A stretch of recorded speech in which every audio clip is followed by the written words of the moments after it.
Part I. The sterile ecosystem. The waiting room of Castillo Reproductive Health felt less like a medical facility and more like the inside of a microchip.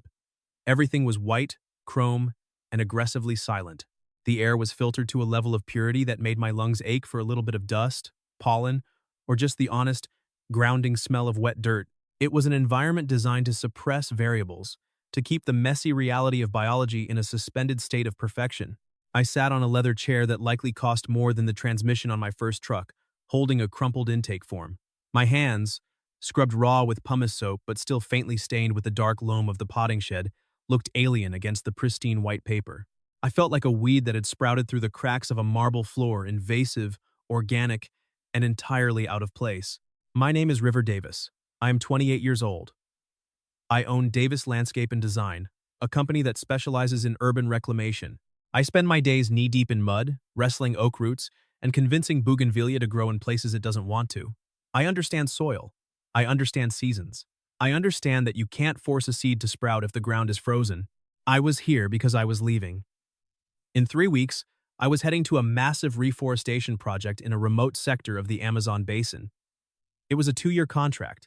High risk of mosquito-borne disease, high risk of infection, high risk of environmental factors that could fry my biological future.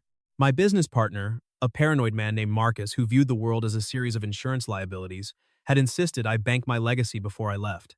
Mr. Davis, I looked up. The nurse standing in the doorway was smiling, but it was a practiced, efficient smile. I stood up, brushing imaginary dirt off my jeans. I followed her down a hallway that stretched out like a tunnel of light. She opened a door at the end, and I stepped into the inner sanctum.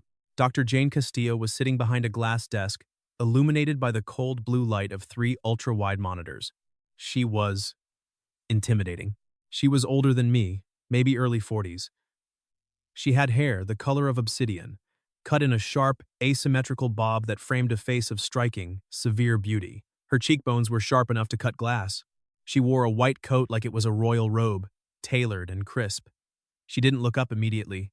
She was scrolling through data, her eyes darting back and forth behind frameless glasses, reflecting rows of spreadsheets. "River Davis," she said, her voice a cool alto that matched the room temperature perfectly. Age 28. No history of smoking. Moderate alcohol consumption. High physical activity. Approaching travel to a high pathogen zone. "That's the file," I said, leaning against the doorframe because the acrylic chairs looked like they might shatter if I sat on them wrong. She stopped scrolling. She looked up. Her eyes were dark, intelligent, and profoundly exhausted. Not the physical exhaustion of a long shift, but the soul-deep weariness of someone who has been carrying a heavy load uphill for a decade without a water break. "Sit," she commanded. It wasn't a request. I sat. "We ran the analysis on your sample," she said, turning one of the monitors so I could see a graph I didn't understand. "It looked like a stock market crash, or maybe a boom. It is.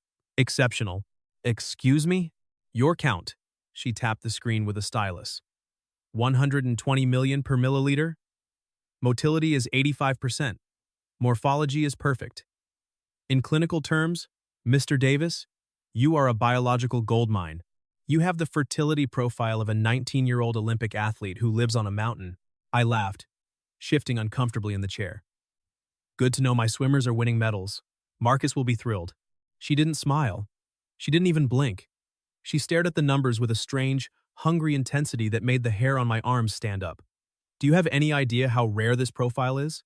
In this city, with the microplastics, the endocrine disruptors, and the stress levels of modern urban living? This isn't just good, Mr. Davis.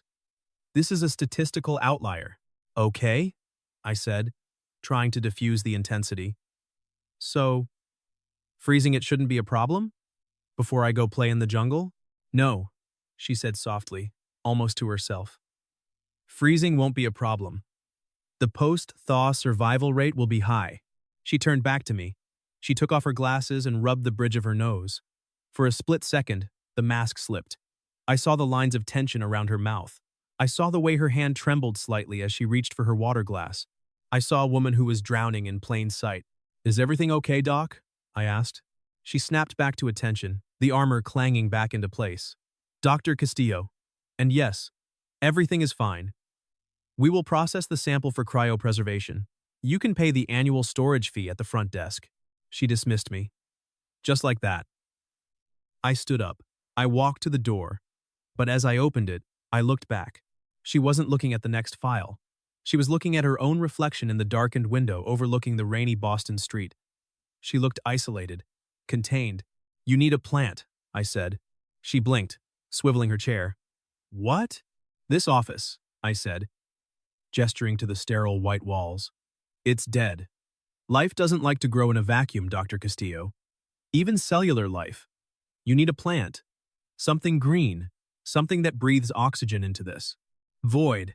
I kill plants, she said dryly. I have a black thumb. I can get you one you can't kill, I promised. Consider it a tip for the compliments on my swimmers. I left before she could argue. Part 2. The botanical variable. 3 days later, I came back. Not for an appointment. I walked past the receptionist, who tried to stop me, but it's hard to stop a man carrying a large terracotta pot with purpose. The pot contained a Zamioculcas, Zamiifolia, a ZZ plant.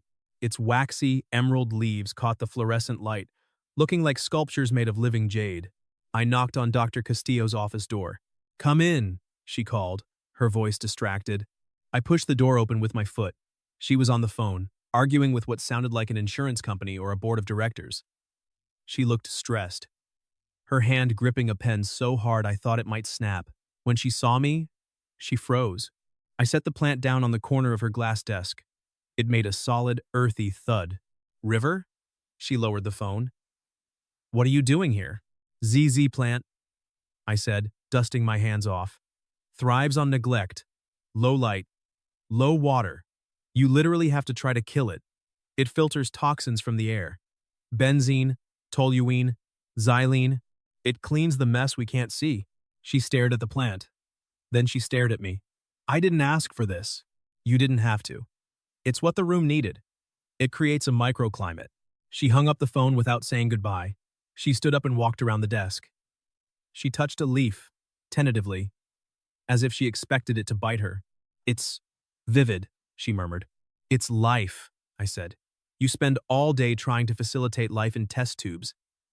I thought you might want some that just grows on its own. She looked at me, really looked at me. Her gaze wasn't clinical this time. It was searching. You're a strange man, River Davis. I'm a landscape architect, I grinned. We're all dirt worshippers at heart. We prefer roots to rules. Would you? She hesitated. She looked at the door, ensuring it was closed.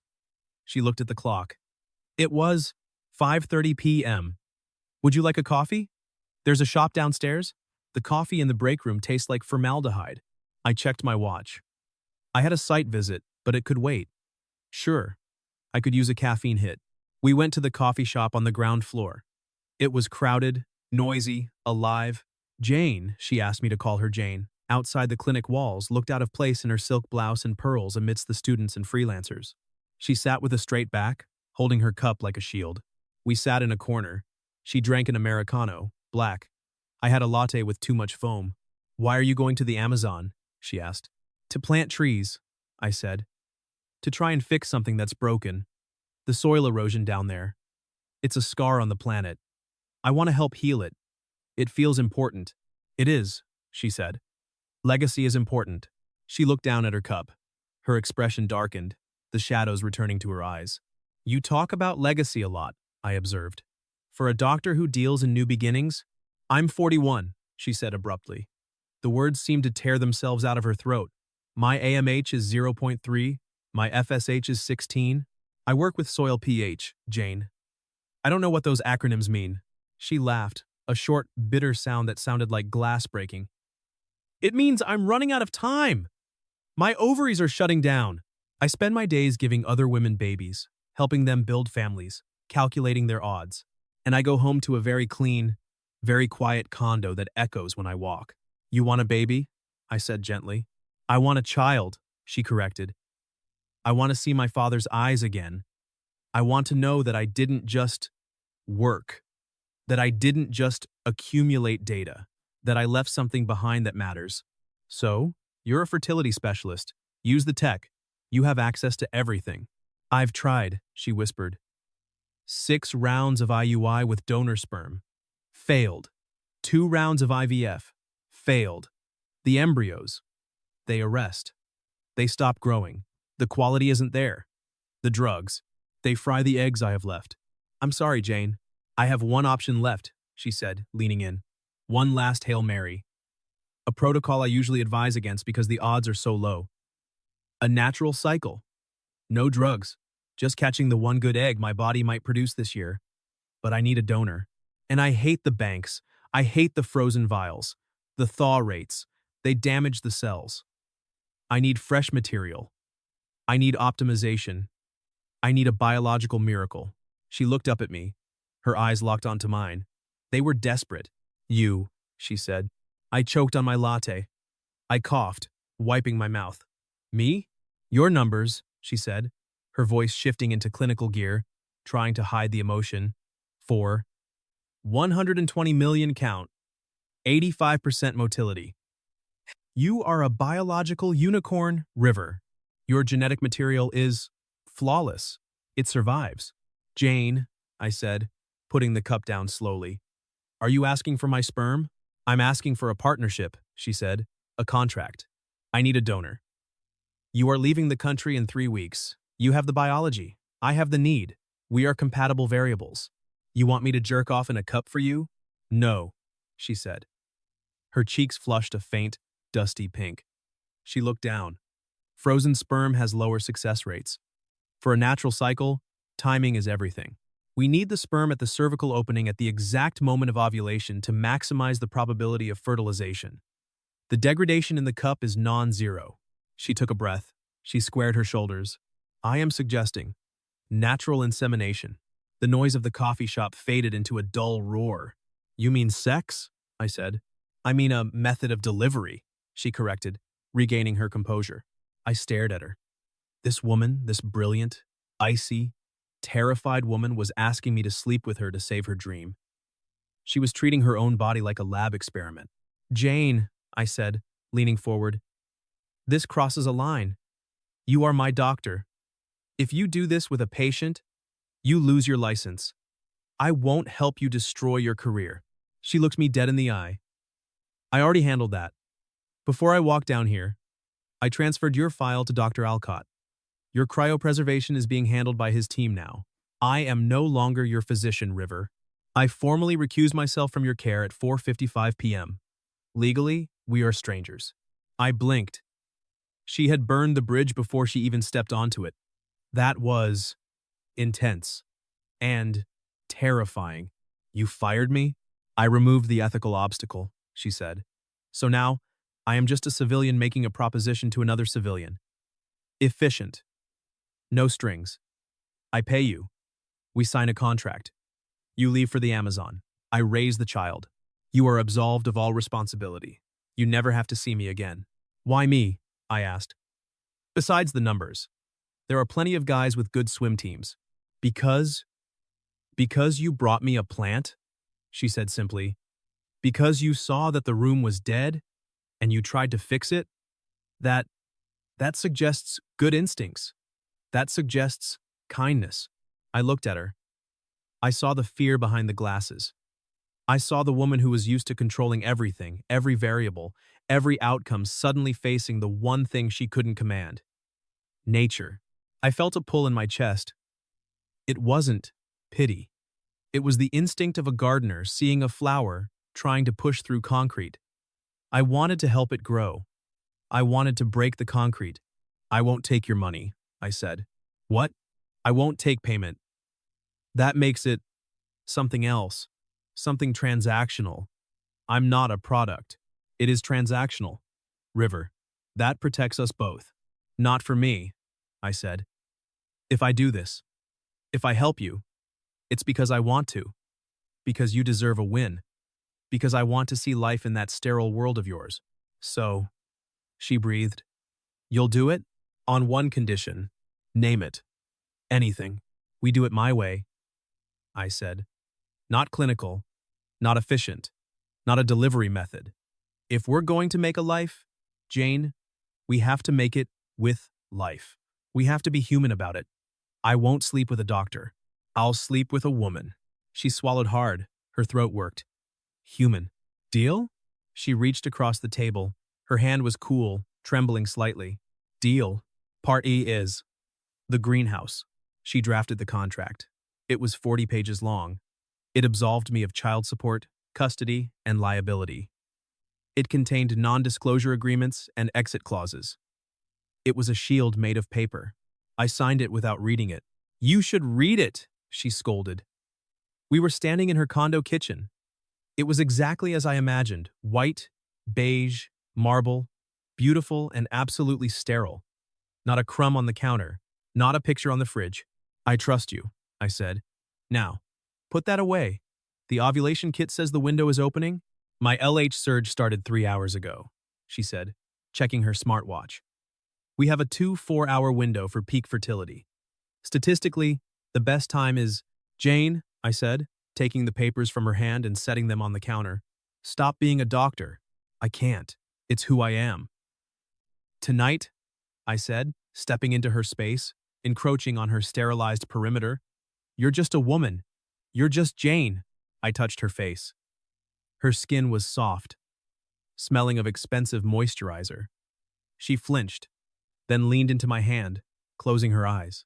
I'm terrified, she whispered. What if it doesn't work? What if my body fails me again? I know, I said. Fear creates cortisol. Cortisol is bad for the soil. You have to relax the ground if you want the seed to take. She let out a shaky laugh. You and your soil metaphors? They work. Trust the dirt. I kissed her.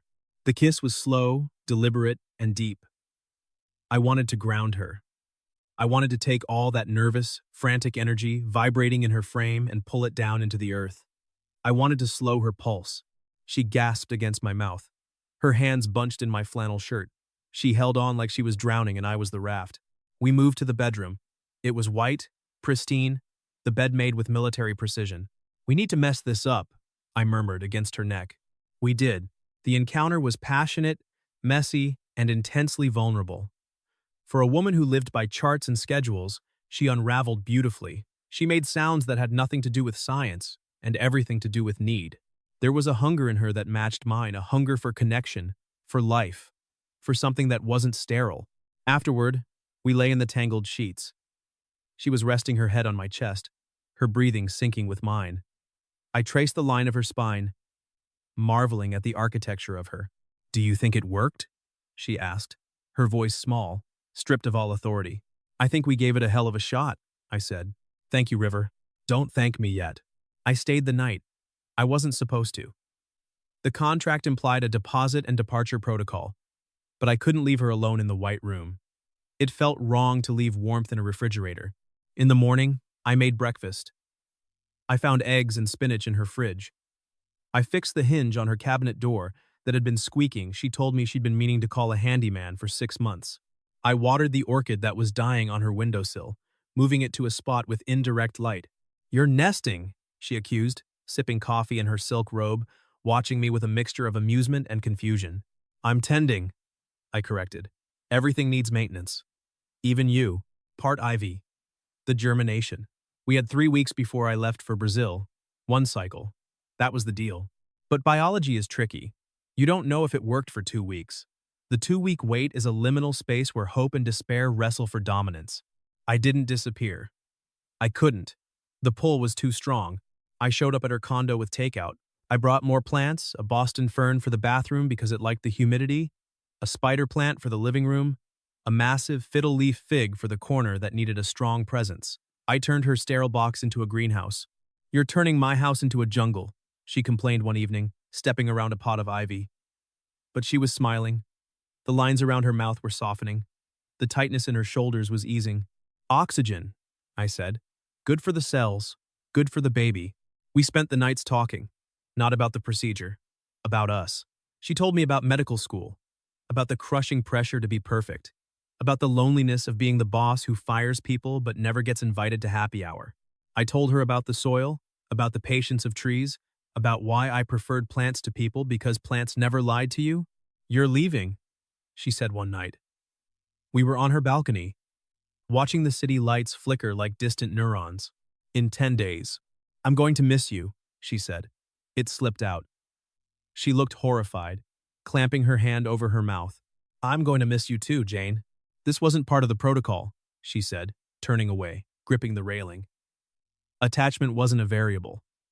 This was supposed to be a clinical transaction. Variables change, I said. I stepped behind her. I wrapped my arms around her waist, pulling her back against me. She fit perfectly. That's the beauty of nature. It adapts. It grows around the obstacles. I turned her to face me. I kissed her. This time, it wasn't for a baby. It wasn't for a goal. It was just for us. Part V. The frost. The test day arrived. Tuesday. 5 days before my flight. I was at my shop, packing crates for the shipment. My phone rang. River. Her voice was flat. Dead. It sounded like the voice of the doctor in the white coat, not the woman in the silk robe. Jane? It's negative. My heart sank. It felt physical, like a stone dropping in a pond. Are you sure? It's a blood test. River.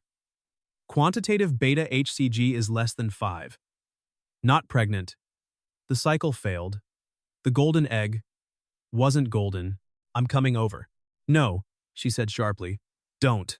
Jane, you shouldn't be alone. The contract is fulfilled, she said. You provided the material. It didn't take. That's the science. I knew the odds. 5%. We gambled. We lost. It was a stupid, romantic idea. It's not a gamble. It's over. She cut me off. You leave in 3 days. Go to Brazil. Save the rainforest. Forget about the crazy old doctor who tried to buy a baby. You're not crazy, I said fiercely. And I wasn't selling. We were building. Please, she whispered. Her voice broke, the clinical mask shattering. Just go. I can't. I can't look at you and know that it didn't work. I can't have you here being perfect and kind and leaving. It hurts too much. I can handle the failure, River, but I can't handle the hope anymore. Jane, let me. Goodbye, River. She hung up. I drove to her building. I tried the code. It didn't work. The doorman wouldn't let me up. She had put me on the blocked list. She had engaged the security protocols. I stood on the sidewalk, looking up at her balcony. I saw the fiddle leaf fig in the window, a silhouette against the light. I felt like I had failed. I was a gardener who couldn't make anything grow. I had tilled the soil, I had watered, I had waited, and nothing. I left for Brazil 3 days later. I felt hollowed out. Part VI. The Amazon was loud. Birds, insects, rain, chainsaws. It was life turned up to maximum volume. Aggressive and relentless. I worked. I planted thousands of saplings. I dug irrigation trenches in the mud. I sweated until I couldn't think. I tried to lose myself in the rhythm of the work, but I dreamed of a white room in Boston. I dreamed of obsidian hair and gray eyes. I dreamed of the smell of ozone and expensive soap. I tried to email her. Undeliverable. She had blocked me. I tried to call the clinic. They said Dr. Castillo was on administrative leave. I respected her boundary. I gave her space. I assumed she had moved on, found a new donor, or maybe given up. I assumed I was just a variable that had been eliminated from the equation. 6 months passed, then 8. The project hit a snag funding issues and political unrest. We were sent home early. I landed in Logan Airport on a Tuesday in November. It was raining. The same cold, gray rain. I didn't go to my apartment. I didn't go to my shop. I didn't even drop off my bags. I took a cab to Castillo Reproductive Health. I walked into the waiting room. It was the same. Sterile. Quiet. The receptionist was new, but the ZZ plant I had given her. It was gone from the front desk. Mr. Davis? It was Nurse Jen. She was walking through the lobby. She stopped when she saw me. She looked shocked. Her hand went to her mouth. Where is she? I asked. Is she seeing patients? She's in her office. But River, you shouldn't. I need to see her. Just for a minute. I walked past her. I walked down the tunnel of light. I didn't knock. I pushed the door open. Jane was sitting at her desk, but she wasn't looking at a screen. She wasn't reviewing data. She was looking at a bassinet placed in the corner of the room, near the window, bathed in the gray light. She looked up. Her face was pale, tired, but radiantly beautiful. She saw me. She dropped her pen. I froze. I looked at the bassinet. "Jane?" I breathed. She stood up. She was wearing a loose dress, not her lab coat.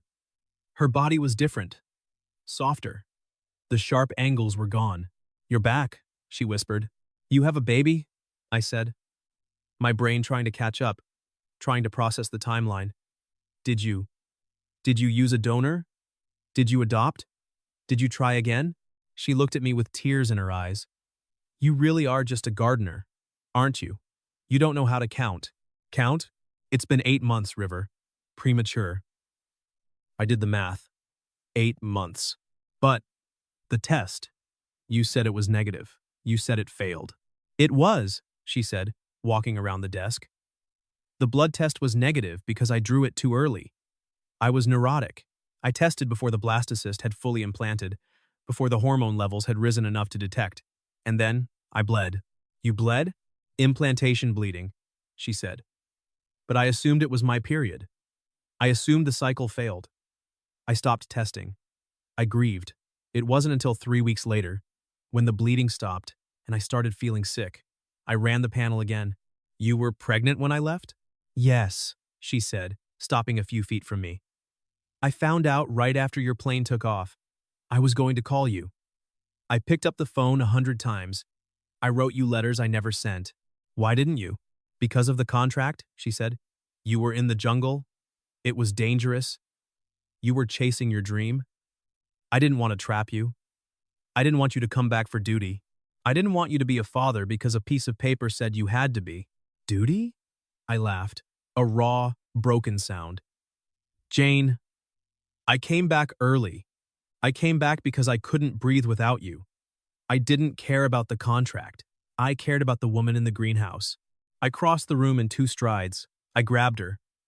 I kissed her, tasting the salt of her tears and the sweetness of relief. She melted against me, familiar and perfect.